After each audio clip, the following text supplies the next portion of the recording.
Hi everyone, welcome to my channel, Spiritual Dowsy. I'm Dowsy LeMay. Thanks for stopping by and spending some time with me wherever you are in the world.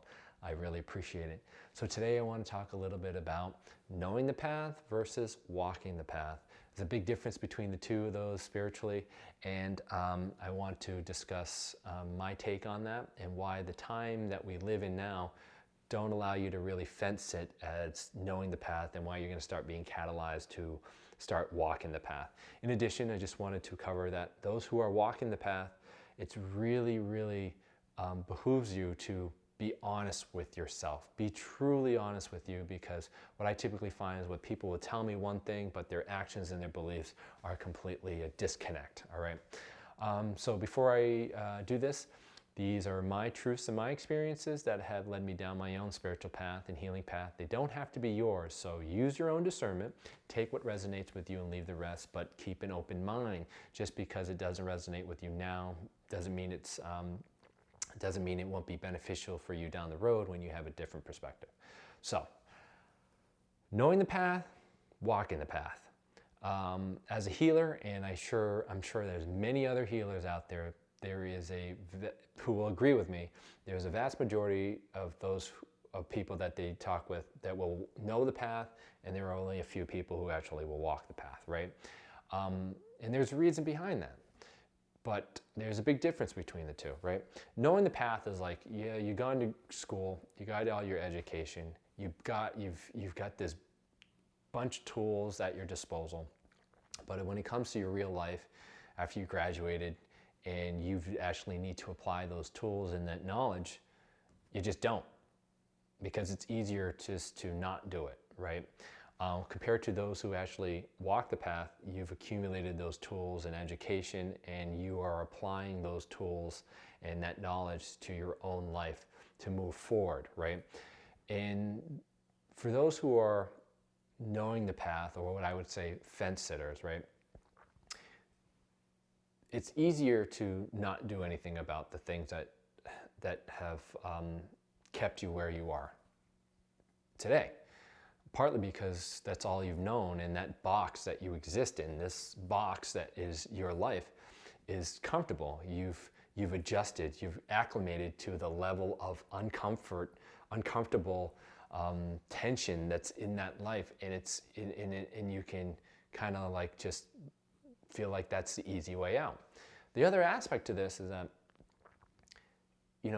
think about what we have been doing our entire life, right? We have literally taken our hurt, our pain, our rejection, our self-worth issues, our abandonment, our abuse, our traumatic experiences that have really brought us to our knees, and taken them and put them in a closet and locked them up and avoided and done everything we can to avoid feeling them, right? That's why it's easy to be a fence sitter. That's why it's easy to kind of not to know the path and not do the work. But that in itself is really hard itself. You just don't recognize it. It's really hard because you're just continually rejecting who you are on an ongoing basis. It's for those who actually walk the path.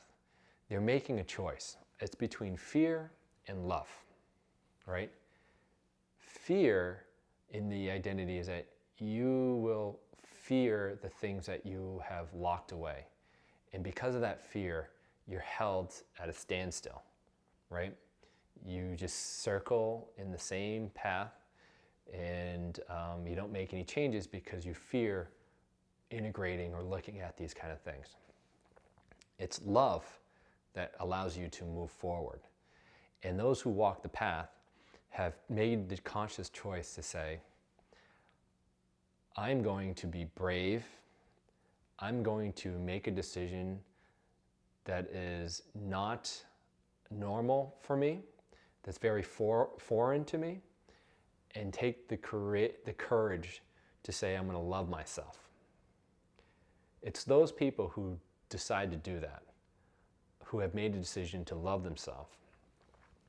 And very few, by the way, will do that, because what you have to do is unlock that closet that you have stuffed all this stuff in. and to embody them and allow yourself to express it. Express it energetically, express it mentally, express it emotionally, and express it physically. That is truly one of the hardest, bravest, and most courageous thing that you could do for you.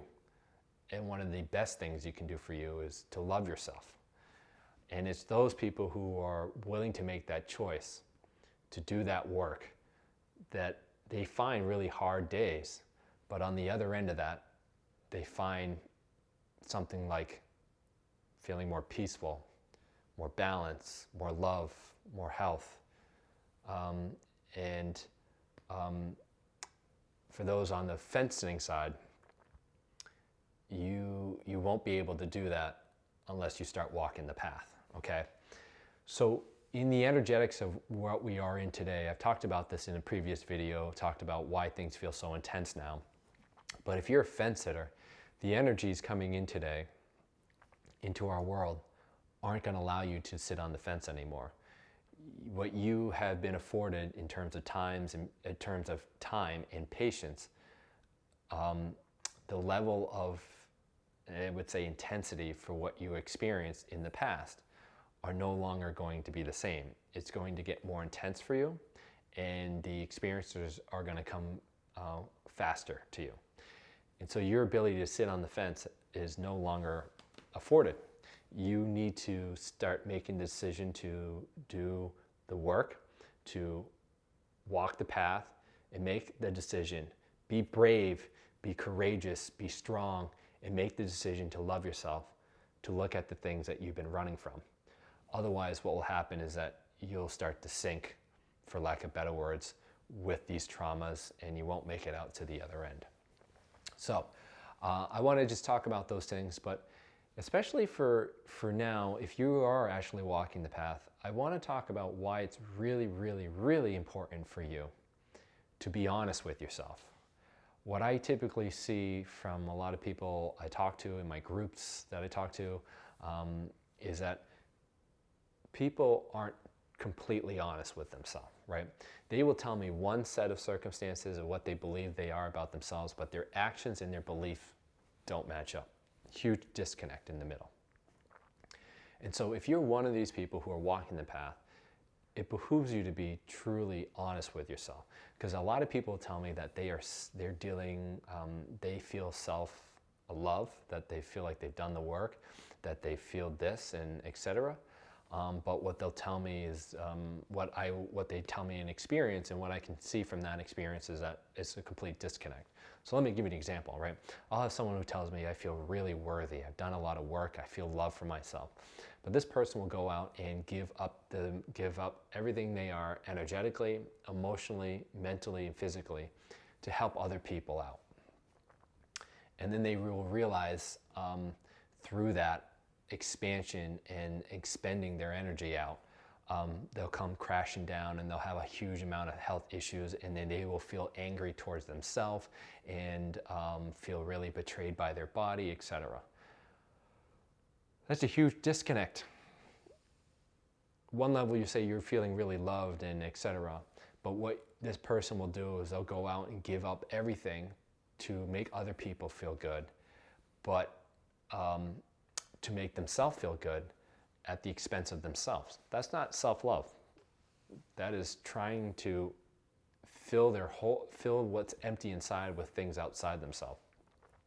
That's what I'm talking about. Your ego, or the state of being in which you are in mentally, will find really tricky ways to make you feel like it's not you. And it behooves you, especially on this path, that when you examine your life as you're walking on this path, that you be brutally honest about who you are and what you feel and what you're doing. So I recommend that as you go through this, if you are saying one thing and you're saying it and you're thinking that you believe it, give yourself an honest perspective and analysis of your life. Do a 360 degree of that perspective. If that perspective in your life doesn't point that finger at you, and you are scapegoating whatever that you were feeling onto something else, then you haven't gotten to the answer. The answer always needs to be pointed to you. And if you're telling me one thing, but you give me a bunch of experiences that show me that you are blaming other people, that tells me that there's something inside you that you haven't really quite dealt with. So use that. Be truthful and be honest with you. Otherwise, you're just still being basically a fence sitter, and you're going to continue to magnetize more experiences around that are going to get more intense, and you're going to have a difficult time. So I hope that helps you as you go along. Feel free to reach out to me if you guys have questions or you have comments, either at my Facebook page at Spiritual Dowsey or on Instagram at Spiritual Dowsey, or here on my YouTube page. Feel free to subscribe and hit the bell or leave a comment in the comment section. I love you. Hope you guys have a great day, and we'll talk to you soon. Take care.